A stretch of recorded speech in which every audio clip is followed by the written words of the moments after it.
Away we go. So, good morning, good afternoon, good evening, everyone, wherever you happen to be in the world today. Welcome, one and all, to Coffee Talk. It is time once again for Coffee Talk Live, where we will be having some discussion about what is going on in the world today.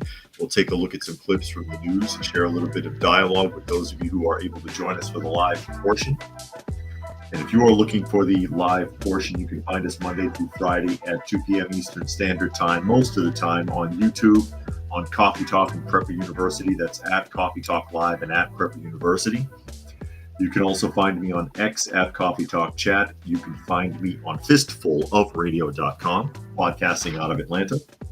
And apparently you can find me on Rumble. You can find me on Rumble, and the moniker for that is Coffee Talk 2. Coffee Talk 2 on Rumble, where I am podcasting to. Apparently that is successfully podcasting to Rumble. But if you comment on Rumble, I cannot see it. I cannot see it. And I'll say hello to some of the people that have chimed in so far today.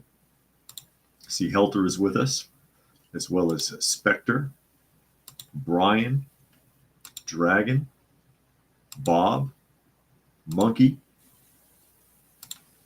Jimmy, H12 have all decided to say hello.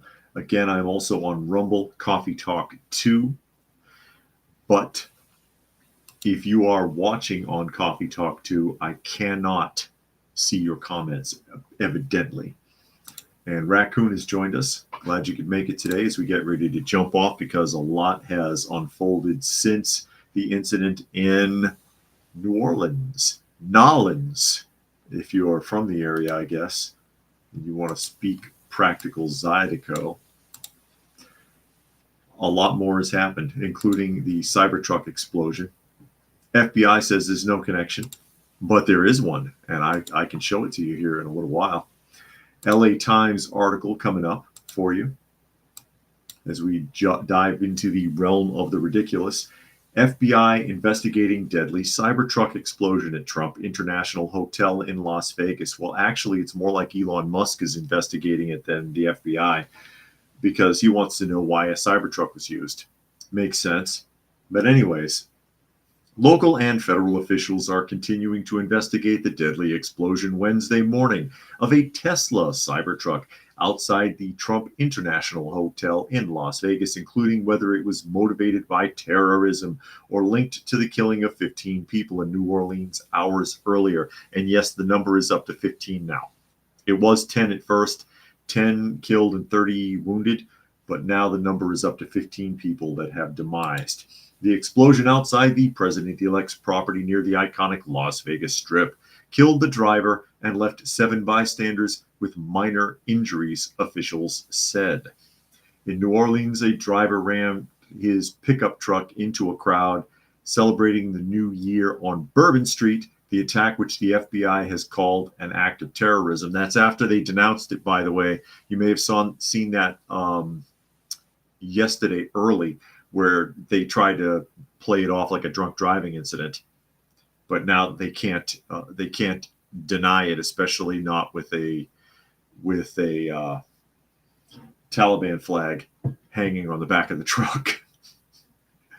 Local and federal officials said they are not ruling out a connection between the two New Year's Day events, but they said the Las Vegas explosion appears to have been an, quote, isolated incident with no lingering threat to Las Vegas tourists or residents. That's not necessarily true. And as I alluded to, we'll get to that in a little bit here, because there's a lot to unpack. But there is a possible connection. The truck that exploded at the Trump Hotel was rented in Colorado, Las Vegas Metropolitan Police Department has said. A license plate reader recorded the Cybertruck arriving in Las Vegas at 7:30 a.m. Wednesday, McMahill said, or McMahill, that's the sheriff, by the way, in Las Vegas. The driver moved up and down the Las Vegas Strip for about an hour before pulling into the covered driveway outside the Trump Hotel. He said the vehicle exploded 15 seconds later. McMahill said that the department has confirmed the name of the person who rented the Cybertruck, but did not say whether that person was the driver. The driver's name would not be released until immediate relatives had been notified and the department had a 100% identification. Investigators have not yet determined how the fire was ignited. It shouldn't be too hard with that giant battery, but found gas and camping fuel canisters as well as firework mortars in the vehicle's trunk. And they're looking into whether or not the driver may have intentionally targeted one of Trump's properties. You think so? You think that's a possibility? As we move on here. But yeah, you've seen that happen. That happened not too long after the incident in New Orleans. Cybertruck explosion in front of Trump's hotel. They say it's an independent incident, just like they say that the now referred to terrorist in New Orleans acted independently as well. But there are connections. There are connections. Donna Beaver has joined us. Says, remember, thumbs up, like, and share. Yes, please do. I'll take all the thumbs up I can get. All the thumbs up I can get. But at least now they have revealed who the person from New Orleans was, even if they haven't told you who was in the Cybertruck yet. You do know now who the driver was who drove into the crowd. And again, there was a lot to unpack here, so we'll be talking about this for a little while. This is a USA Today article coming up. Army record DUI social media posts what we know about the suspect in the New Orleans attack. The man who the FBI said drove a truck into a crowd of revelers celebrating New Year's in the French Quarter of New Orleans on Wednesday served in the U.S. Army for over a decade before he obtained a lucrative job at a global accounting firm and encountered financial troubles. Authorities say Shamsuddin Jabbar rented a truck and rammed it into a throng of people in the bustling tourist district, killing at least 14, it's 15 now, and injuring dozens of others in what is being investigated as an act of terrorism. An Islamic State flag was recovered from the truck. They tried to hide that.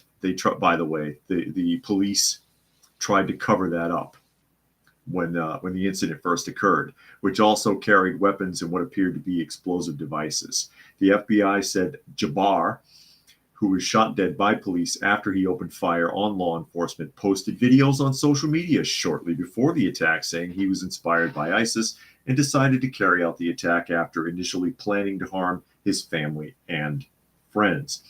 I'm willing to bet that because he was in such deep financial trouble, and more of that will be disclosed a little later here, that they paid him for that, because ISIS and other groups will pay you to do this kind of stuff. Maybe this was his out. Maybe this was his payday for his family or whatever. Just speculating there. The FBI said they believe Jabbar, a U.S. citizen born in Texas, worked alone and that no one else was involved in the attack. Officials earlier said they believe there may have been others involved. So do I, and I'll tell you why as we continue on. FBI official Christopher Raya said one of the main priorities for investigators is learning what led to Jabbar's radicalization and the deadly attack on Bourbon Street. You already know, okay? You already know what the radicalization is. You know where it comes from. All right? You know where it comes from. You know how it got here. You know who inspires it. And you know why. Don't act like you need to investigate that, because you don't. You already have those answers. Tuck says some people just can't be poor gracefully. No. You can be poor and be happy.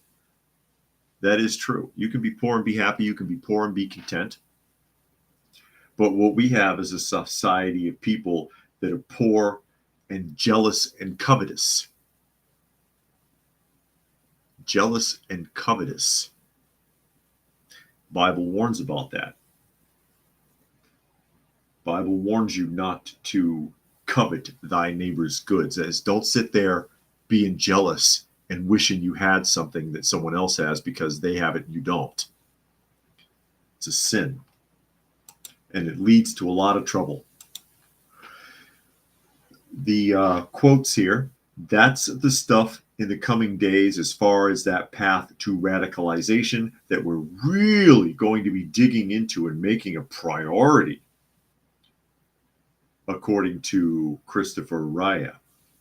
What I can tell you right now is that he was 100% inspired by ISIS. And so we're digging through more of the social media, more interviews, working with some of our other partners to ascertain a little bit more about that connection. I would look and see if he or any of his family got a nice big fat deposit in any bank account anywhere. That's what I would look for. Raya said that Jabbar posted videos on Facebook as he headed to New Orleans in which he proclaimed his support for ISIS. Raya said there were 5 videos posted on Jabbar's Facebook account. In the first video, Jabbar said he originally planned to harm his family and friends, but was concerned the news headlines would not focus on the war between the believers and the disbelievers. Jabbar stated he had joined ISIS before this summer and also provided a will and testimony. Let me be very, very clear about this point. This was an act of terrorism, Raya said. It was premeditated and an evil act. In an address to the nation on Wednesday, President Joe Biden said Jabbar posted videos on social media hours before the attack, indicating he was inspired by ISIS, expressing a desire to kill. Friends of Jabbar described the Army veteran as a kind man and said there were little signs that he would be capable of carrying out such a deadly attack. Yeah, okay. Chris Pousson first met Jabbar at a middle school in Beaumont, Texas. The pair were friends through high school but lost contact when Jabbar enlisted in the Army and he joined the Air Force. Pousson told NBC News he described Jabbar as very quiet, very reserved, smart, and articulate. Dude, you knew him in middle school, okay? Friends in high school and lost contact when Jabbar enlisted in the Army. Jabbar was in the Army how long? Where do they dig these people up? Where the hell do they dig these people up? Oh, yeah, I knew the guy. Interview me. You knew him when? When the hell did you know this guy? How long ago was he in the military? For how many years? I hate when they do that kind of stuff. Brian says, I don't even want to be rich. I just want enough of video games. There you go. There you go. They always got to find these people. Oh, yeah, I knew him. When? 30 years ago? You knew him in high school? Jabbar was 42 years old. Not Kareem Abdul-Jabbar. Shamsuddin Jabbar is 42. When oh, he was smart and articulate and friendly in junior high school 30 years ago. That's great. That helps a lot. Thank you. Thank you for that. Glad to catch up with you. Was he paid for this interview? And now here, family members and friends comment on Jabbar's faith. Wow. Dwayne Marsh, who is married to Jabbar's ex-wife, told the New York Times Jabbar had been acting increasingly erratic in recent months, causing Marsh and his wife to stop allowing the 2 daughters she shared with Jabbar to see him. Well, so much for being smart, friendly, and articulate. Marsh told the outlet Jabbar was being crazy, cutting his hair after converting to Islam, blah, blah, blah. I had heard he converted to Islam a long time ago because they interviewed his brother. So he was already converted to Islam. How is this? This isn't new news. I tell you, these interviews are the funniest things in the world sometimes to read. These people who, I always want to see someone just be honest. I always think these people are full of shit. And I want someone to be honest, like and I've mentioned it before, from the classic Saturday Night Live when Eddie Murphy used to play Buckwheat, all grown up, and Buckwheat was assassinated, and they were interviewing the friends and neighbors of the person who carried out the assassination on Buckwheat. And they talked about, oh, he was such a nice guy. He was so friendly. He'd give you the shirt off his back. Do you think he killed Buckwheat? Oh, of course he did. That's all he talked about. Oh my God. Tuck says, kind man, unlikely. People I knew and even liked in middle school have become deadbeat parents, chronic drug addicts, a killer or two. Some have OD'd and passed. Yeah, exactly. You can't rely on that. And most people don't really know anyone anyways. They don't really know these people. They don't really know these people. They don't know nothing about it. They don't know nothing about it. But I do not believe that he acted alone. I don't believe that he acted alone. And this is why right here. It's because of bollards. If you've heard about this yet, if I pronounce that correctly, I don't remember. A bollard is that post that you see sometimes in the road, or often it's on like a walking trail in parks and recreational areas, and it usually it's like a steel post, and it has a hinge on the bottom that you can unlock and it'll drop down so a vehicle can go through, or it sinks into the ground. They disabled them all before this happened. And this is going to be a Tennessean article. This is why I think that he didn't act alone. New Orleans security barriers were being replaced prior to the attack, according to officials. Officials said security barriers along Bourbon Street had been malfunctioning and were in the process of being replaced before a man rammed his truck into a crowd of New Year's revelers in New Orleans. The older barriers, known as bollards, were being replaced ahead of the city hosting Super Bowl, 59, on February 9th, which will be played about a mile from where the attack occurred. New Orleans Mayor LaToya Cantrell said during a news conference Wednesday afternoon the city was able to fund its bollard replacement project through its Super Bowl infrastructure plan. Quote, bollards were not up because they are near completion, with the expectation of being completed by the Super Bowl way before Super Bowl, Cantrell said. The older bollards were installed in 2017 as part of a $40 million security plan to restrict vehicle access and protect pedestrians in that area. The city's bollards system consisted of sets of 4 bollards that were placed at either side of the Bourbon intersections, which NOLA reported at the time. The inner 2 columns were also available to be pushed back when unlocked by a ground level control panel, providing 13-foot wide berth for vehicles to navigate through. But the bollards began to malfunction shortly after the system was installed due to being clogged by Mardi Gras beads. The New Orleans Police Department deemed them ineffective because they did not operate the way they were intended to. Because the city of New Orleans is hosting the Super Bowl, it gave the city of New Orleans an opportunity to go further and deeper with infrastructure improvements. The bollards were implemented in response to recent vehicular attacks on pedestrian malls around the globe and other violent incidents in the city's historic French Quarter. So before this happened, you disabled all of your bollards because you intend to replace them. Or you were, at least in that one intersection, they were disabled. So how did he know that? How did he know that? How soon before this incident were they disabled? And why would you disable them before a major event? All right, you want to get them ready for the Super Bowl, that's fine. But you already had a major event scheduled for December 31st.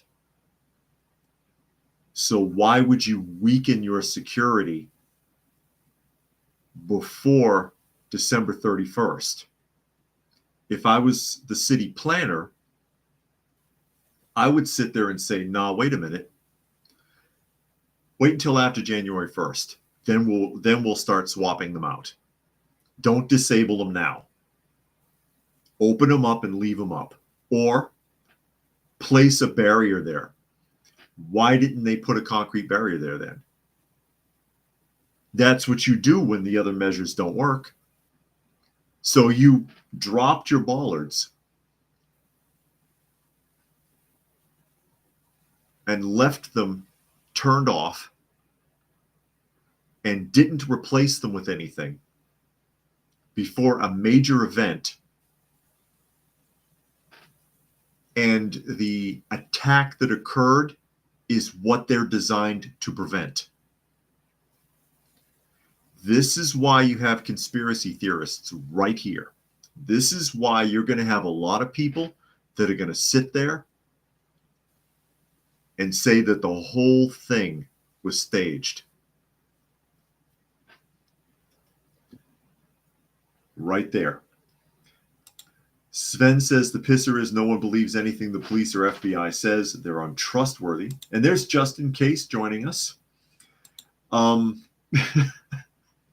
But anyway, I mean, that's to me, that's highly suspicious. You don't take them down before an event in lieu of another event. Oh, Super Bowl's coming up in a couple of months or whenever.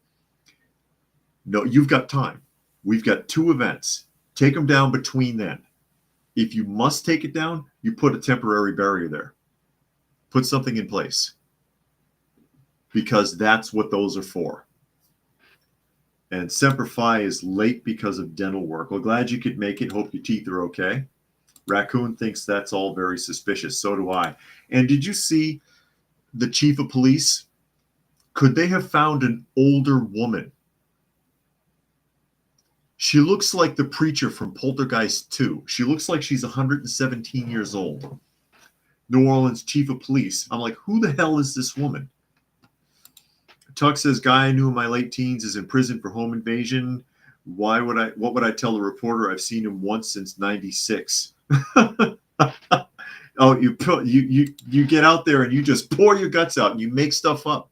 Eddie Murphy joked about that, actually, since I mentioned Eddie Murphy earlier, when he was doing one of his stand-up routines. And he talked about how there's always that guy at the traffic accident that wasn't there, but he knows everything that happened. Jericho says now that allows for the city or officials to be sued for wrongful deaths. That's possible. Tuck says that's NOLA again doing a poor job of maintaining infrastructure. That would have been my position as city planner. Don't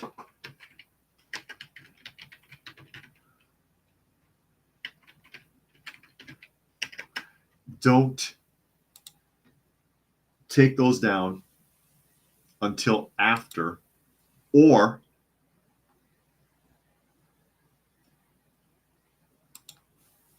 replace it with something. Replace it with something. Here, I found an image of the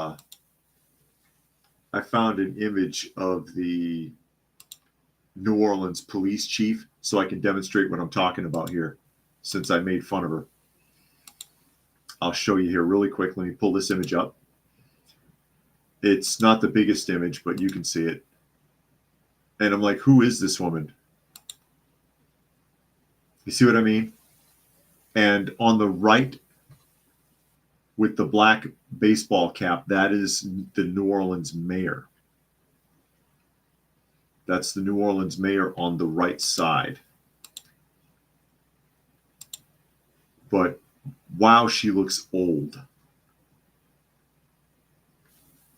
Wow, she looks really old. Let me see if I can figure out what her name is. I want to see how old she actually is. Anne Kirkpatrick. Anne Kirkpatrick. And she is how old? She was born in 1959. Wow, she looks older than that.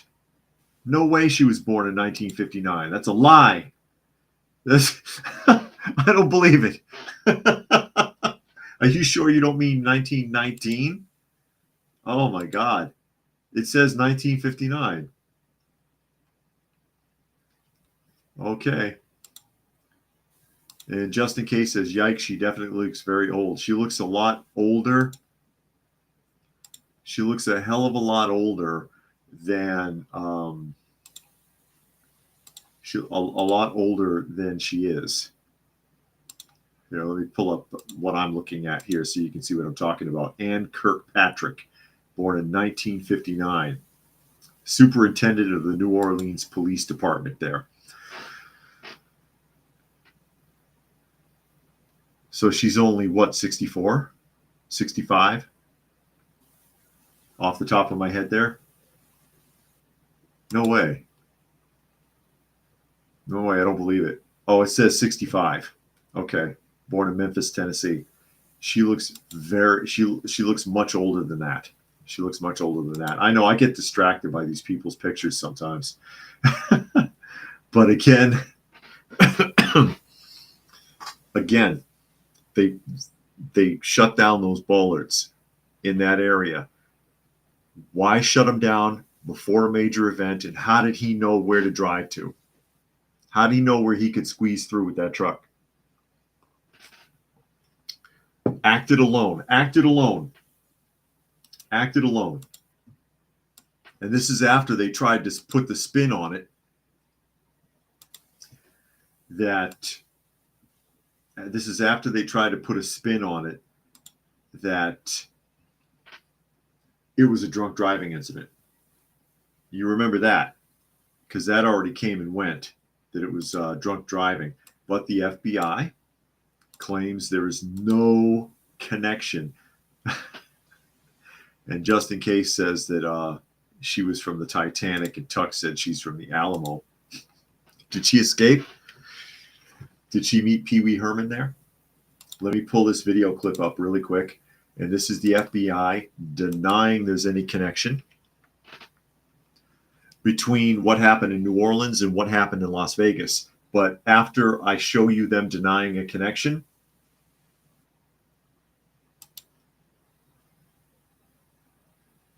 I'm going to show you the connection. As you know, there's also an FBI investigation in Las Vegas. We are following up on all potential leads and not ruling everything out. However, at this point, there is no definitive link between the attack here in New Orleans and the one in Las Vegas. And again, I'll preface, as I close, I'll preface everything with what I started with in the beginning, which was this is very early in an investigation like this. Yeah, you better say that because you're wrong. And again, why do they always have somebody doing sign language? That's why we have closed captions. Why we have closed captions, so the deaf people could read along instead of watching somebody do sign language. You don't need her there. That's only there for political reasons. Just in case says there's a lot of connections. Now you heard that. That's the FBI in New Orleans saying, oh, there's no connection. There's no connection. Could everybody hear that okay? Do I need to run it again? Do I need to run it again? Sven says she's a two-time loser in law enforcement. If the FBI says there's no connection, there is a freaking connection. Let me know if you heard that clearly. And then I'll show you what the definitive link could possibly be. Because, you know, the average person is doing a better job of investigating this than the FBI. But then the FBI doesn't want you to know what they know. Doesn't want you to know what they know.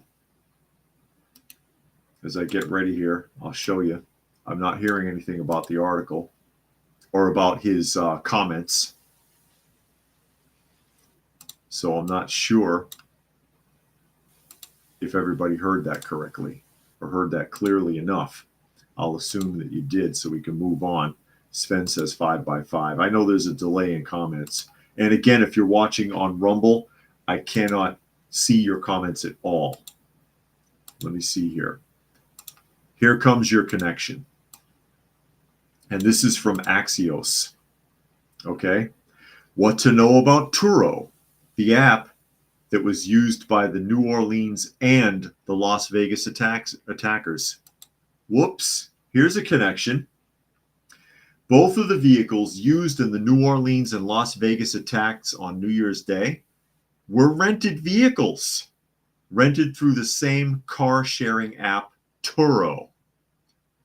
And this is after they just got through telling you in the other article, the mayor of New Orleans and the police chief, that it was dude's vehicle, his truck. No, it wasn't. He rented it. So here we go. Why it matters. The high-profile incidents raised questions about the app's vetting process and security measures. Turo acknowledged in the statement Wednesday both attacks relied on cars that the suspects rented on its app. We do not believe that either renter had a criminal background that would have identified them as a security threat, and we are not currently aware of any information that indicates the two incidences are related, the company said, adding that it was cooperating with law enforcement in their investigations. And of course, that is a quote from the representative of Turo. However, attacks using a rented vehicle were the most deadly, accounting for 29% of fatalities in the incidents analyzed. So basically, the same app was used to rent both of those vehicles. I think that's an interesting coincidence. Semperfi says the FBI doesn't know much, so that's not saying much. And Jericho says they've used Turo, that they use Turo because places like Enterprise Rent-A-Car and other bigger places require more information to trace you. And Just In Case says also both were in Fort Bragg at the same time. Yeah. So no, but there's no connect. You heard him. You heard the guy from the FBI said this. FBI said there's no connections between those two. You heard him. What are you talking about? So they might have run into each other at some point. So they both were in Texas. So they both rented a vehicle through the same service.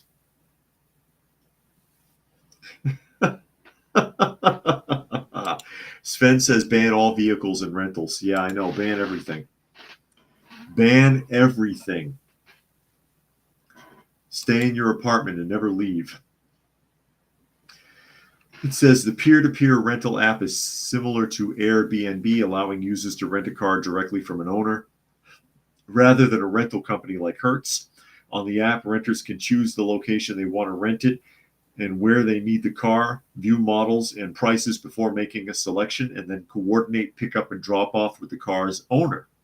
Hosts can meet owners in person to pick up the car or organize a remote handoff in which renters unlock the car using a lockbox code or the app. So there we go. But again, FBI says there's no connection. Nothing to look at. It doesn't make any sense. There's no definitive link. No definitive link can be found. There's nothing there. Nothing there. How long are they going to sit on that? The FBI has been doing nothing but dropping the ball for a few years now, or covering things up. FBI investigation in Las Vegas. We are following up on all potential leads and not ruling everything out. However, at this point, there is no definitive link between the attack here in New Orleans and the one in Las Vegas. And again, I'll preface, as I close, I'll preface everything with what I started with in the beginning. Did you catch the Freudian slip there? He had to change what he was saying. because at first he said there was no definitive leak between the two. Let me wind that back. He said he started to say leak, and then he changed his phrasing because he's reading, but he didn't say exactly what he was reading. Listen. Everything out. However, at this point, there is no definitive link between the attack. See? He said there's no definitive leak first. No definitive leak. Then he changed it to link. And again, he is reading. He is reading. Tuck says the FIB said there's no connection, so that's it, Jack. Where's my bicycle? I know. Federal Bureau of Idiots, according to Semper Fi. I wonder if that was a Freudian slip. I mean, I slip up sometimes reading. You know, I say the wrong word, but I just think it's interesting right there. That's it's interesting that happened right there. It could be a Freudian slip. It could be a Freudian slip, but the FBI is right on top of it. They're on top of it. The only problem is the media is on top of it faster than they are.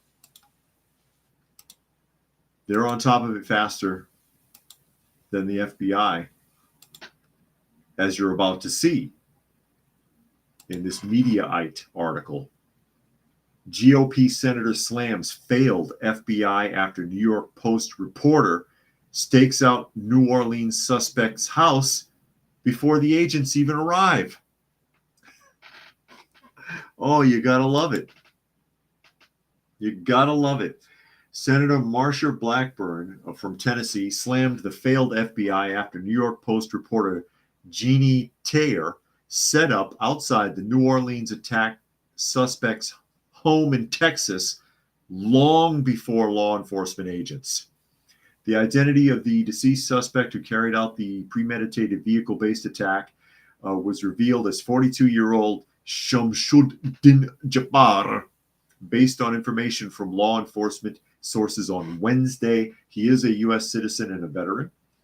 After the FBI released a statement saying that its specialist investigation teams were on the ground at the home, Taylor took to X to call out the agency, explaining that her team had been on the ground long before any agents turned up. Quote, the FBI didn't show up to the NOLA suspect's address until 1 p.m. today. We were on the scene before. No one came out of the home and no one answered the door. Oh my. Oh my. Staking out the squalid property before Harris County Sheriff's officers could implement a security cordon, Taylor published an exclusive report detailing how the suspect was living in a rundown trailer park where he kept sheep and goats in the yard. She further noted that the home was blocks away from the local mosque. Following Taylor's tweet, Blackburn took to social media to criticize the agent. The fact that a reporter has better intel than the FBI tells us all we need to know. The FBI has failed its core mission.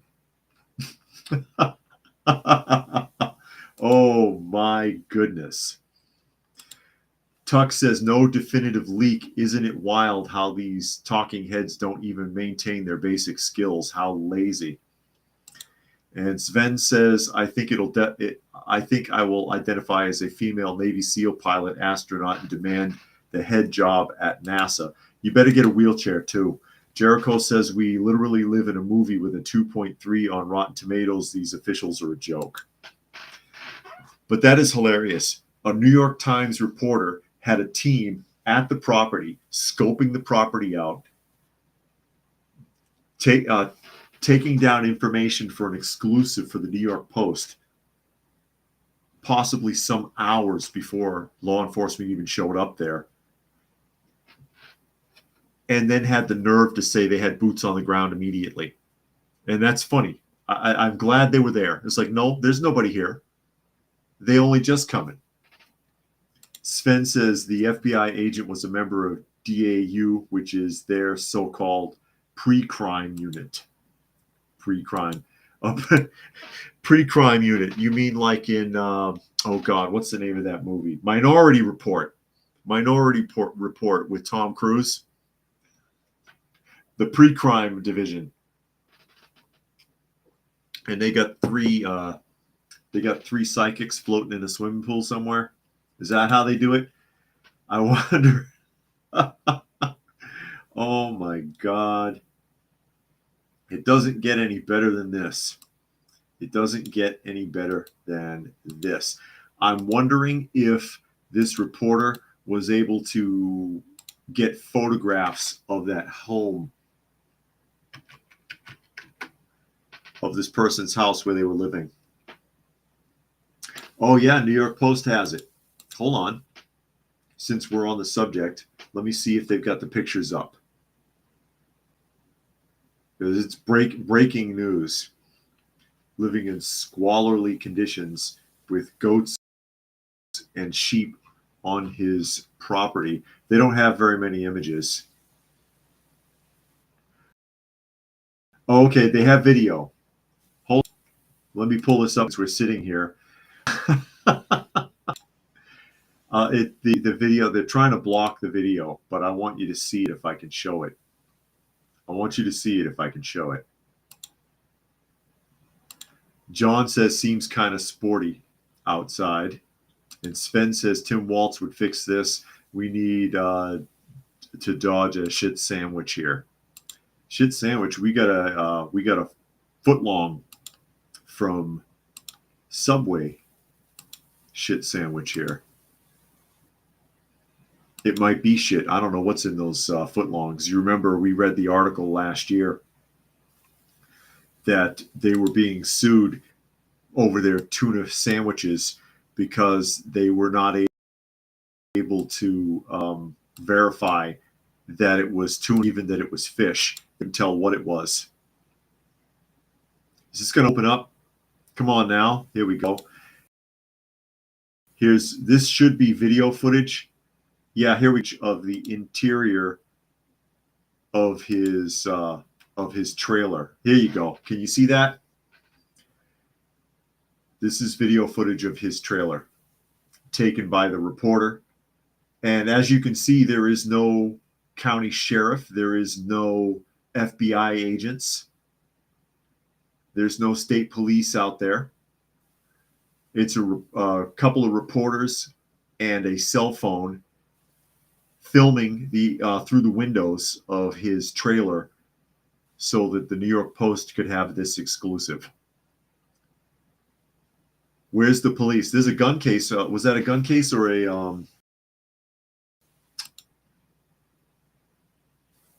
Hold on. Let me run that again. No. I don't want to see an ad.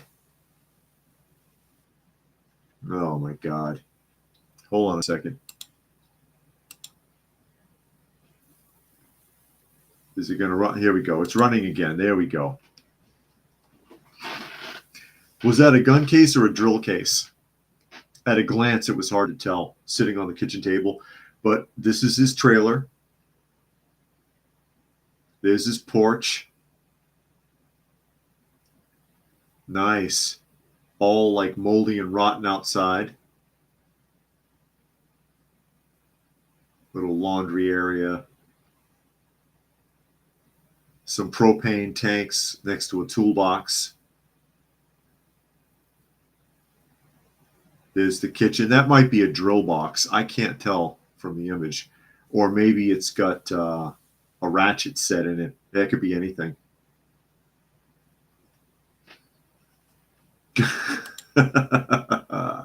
Oh my. Let's back that up. I'm glad I looked that up.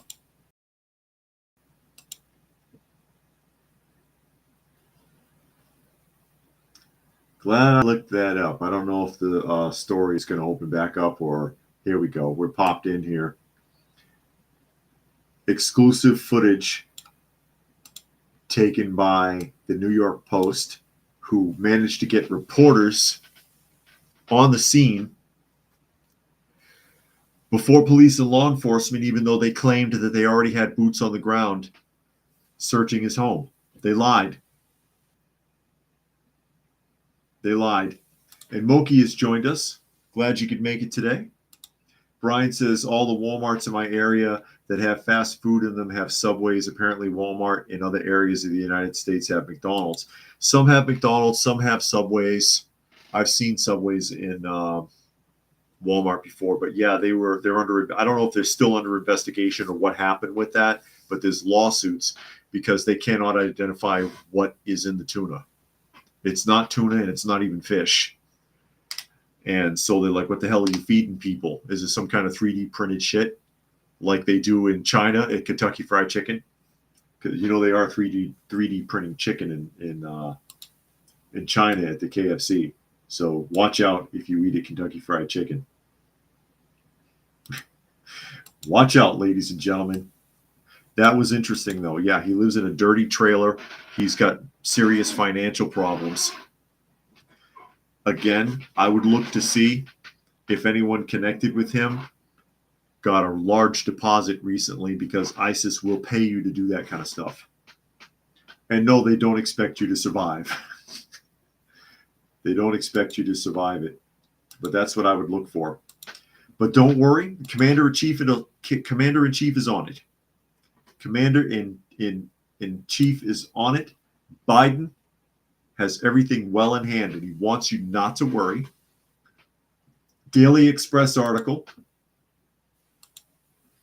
President Biden warns that nobody should jump to conclusions after the New Orleans attack. Slow your roll, Americans. Calm down.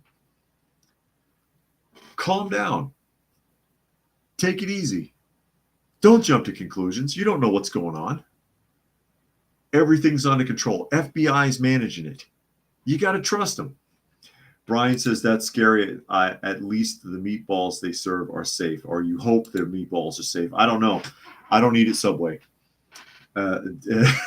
Certainly won't now after that whole lawsuit. But Biden wants you to know. Biden wants you to know that you shouldn't jump to conclusions. They're handling it. President Joe Biden told the families of victims that the nation grieves with you. They grieve with you following the deadly attack on the French Quarter in New Orleans on New Year's Day. Quote, to all the families of those who were killed, to all those who were injured, to all the people of New Orleans who are grieving today, I want you to know I grieve with you. Yeah, and he's going to get a 40 in a bag, and he's going to pour one out for his homies, too. I know I can speak for all Americans when I say our hearts are with the people of New Orleans after the despicable attack that occurred in the early morning hours. The president also warned people not to jump to conclusions. The law enforcement and intelligence community are continuing to look for any connections, associations, or conspirators. We have nothing additional to report at this time. The investigation is continuing to be active, and no one should jump to conclusions. I've directed my Attorney General, the FBI Director, the Secretary of Homeland Security, the head of the National Counterintelligence and Terrorism Center, and the intelligence community to work on this intensively until we have a full and complete information. That is a direct quote. He misspoke there.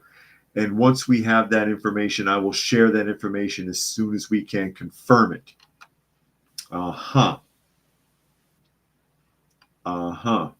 Okay. Biden doesn't want you to jump to conclusions. He's on it. Just in case, that Sleepy Joe makes me feel so safe. I'm glad, because I worry about that. Jericho says, I think I'd sleep better at night now that Biden says to calm down and kick back. But he feels for them. He feels for them. He really does. It's in his heart. At least he didn't talk about how his son died. I mean, I'm not trying to pick on him for his son dying, but it's funny how he always throws that out there when he's talking to someone else. You remember all of the negative feedback that he got from the families of the soldiers that were killed in Afghanistan, and how he made them feel grimy when he kept talking about his own family. Eric Peters says Kirkpatrick used to be the chief of Oakland, California, so she does a good job. Oh, did she? Did she? I wasn't aware of that. I didn't know. Was she the police chief in Oakland, California before the great San Francisco earthquake? Nature Nerd says RFK did more for health than any of the Democrats by eradicating guinea worms around the world. Okay. Oh, no. Oh, no. But here we go. He says, don't worry. He wants you to feel safe. I feel for you. At least he didn't say that his heart goes out to them. I talked about that the other day, reading quotes from Eric Adams and from the New York District Attorney. And I'm like, please don't tell me that. I don't want to hear that shit. That's that kind of garbage that people just say. Oh, my heart goes out. Oh, our prayers are with you. Bullshit. I don't believe you. I don't believe you. But yeah, where's the quote? Where's the quote? The nation grieves with you, does it? Are you sure the nation is grieving with them? Are you sure? Because actually there's protests going on. There's always protests. There's protests going on right now in favor of what's just happened in the United States. In the United States, as reported here by Fox News. Watch this, and I'll see if I can run this video clip. New York City protesters follow New Orleans attack by calling for Intifada revolution. There is a video clip. I'll play it in a moment. Hundreds of demonstrators called for an Intifada revolution in Times Square on New Year's Day, hours after a terrorist attack with an ISIS flag plowed into dozens at a New Year's parade in New Orleans. Attendees of the New York City protest organized by the Palestinian Youth Movement, the Party for Socialism and Liberation, and the People's Forum, according to the New York Post, chanted, "There is only one solution, Intifada revolution." Among other chants were, "Resistance is glorious, we will be victorious, and we will honor all our martyrs. In Gaza, you make us proud." Protesters carried signs reading "Zionism is cancer," "No war in Iran," and "End all U.S. aid to Israel." "We're sending you back to Europe, you white bitches," one woman wearing a kaifa shouted at counter-protesters in an exchange captured on video. "Go back to Europe." Why don't you go back where the hell you came from? Why we got to go back to Europe? We can't because you're there too. I'm trying to pause the video. It's trying to make me watch an ad. That's why. I'll run this video clip right here. It looks like it was filmed with somebody's cell phone. Okay. I'm going to run this clip for you, and hopefully it doesn't interfere with everything. Make sure that's up, and I'll play it for you. Monkey says, "I've always hated when people throw out there of what happened to you or to reveal something that was meant to be a secret. It's usually narcissists that do that." Sven says, "I asked a friend out there. She was a disaster, and he said nearly to a person. Everyone said she was exceptional in her stupidity." Here's the video clip. Audio should be on this. Go back. Shut up, you ghetto. You're a ghetto. Don't talk to me. Don't talk to me. Don't talk to me. Come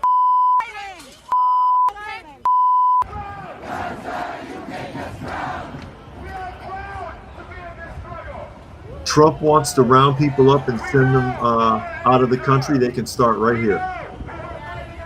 They can start right here. These people are out here celebrating the attack. And this is New York City. This is New York City. And we're sending you back to you white.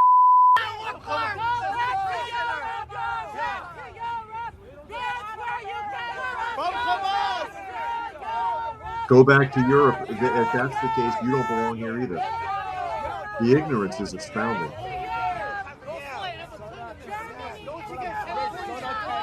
The ignorance is astounding.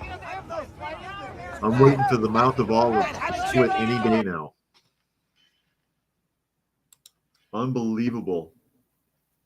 I'm waiting for the Mount of Olives to split any day now. But yeah, there's protests going on. Protests going on in favor of what happened. In favor of the attack. On American soil, it should not be tolerated. And again, they want to round people up and kick them out of the country. They can start right there. They can start right there. You hate it so much, get the hell out. Get the hell out. Get the hell out. And expect it to continue. Expect it to continue because they're already here. They've been pouring over the border for the last 4 years. And another article we read last year, that, what was it, some 74,000 special interest aliens registered at the southern border checkpoints. Special interest alien being someone who's either a criminal or on a terrorist watch list. They're here already. They're here already. Who knows what the hell's going on? And now we got to find them and kick them out. If we can do it quickly enough. All people said, would those women behave that way in their family's nation of origin? Guess what? We Indians don't want them here. If they think we invaded the United States, they're double and triple invaded. Because they invaded us after we invaded them. Wow. Jane says, you're right. Guy blew himself in front of a Las Vegas hotel wondering why. And Brian says they should go to Antarctica. Yeah, just leave them in the middle of the frozen tundra to fend for themselves. Drop them off in a hot spot in Africa. Drop them off in Africa in one of those countries where the UN won't recognize them as a country. All people says globalists brought them here to destabilize the country. There's a pretty strong argument for that. There's a pretty strong argument for that. I mean, it is what it is. Everybody's invaded everybody. Okay? But there's a limit. And if we're going to start right there. Throw these people the hell out. They're already here. They're already here. Nearly 10 million illegal immigrants that we know of. Many of them criminals, many of them special interest aliens. Most of them, I think I had seen an article, it said something like 2/3 of the illegals that are registered don't even show up for their immigration hearings.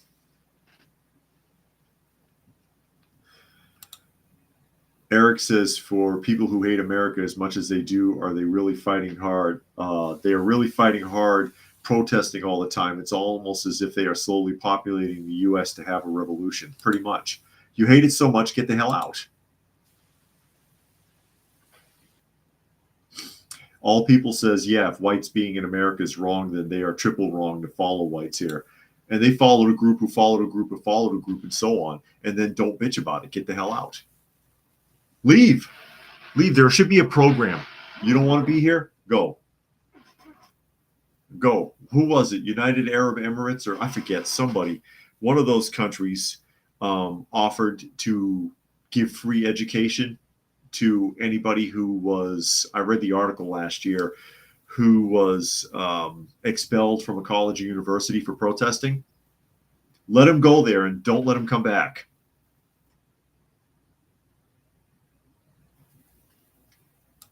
Let them go there and tell them to never come back. stay your ass there. Send them all to Australia. Sorry if you're from Australia. I know it's bad enough down there as it is. Oh my God. Anyways, with that, we are at the top of the hour. So I will go ahead and start signing off. Again, you are listening to and or watching Coffee Talk. And you can find the live portion Monday through Friday at 2 p.m. Eastern Standard Time on YouTube on Coffee Talk and Prepper University. You can find me on Rumble on Coffee Talk 2. That's the number 2. And I am casting there now, but I cannot see their comments. Like I can see the comments from YouTube. I cannot see the comments from Rumble. You can find me on fistfulofradio.com, podcasting out of Atlanta. Check it out. So with that, I will go ahead and sign off. Thank you, everybody, for joining us here today. As always, hope you got something out of the conversation, and we will catch you again tomorrow.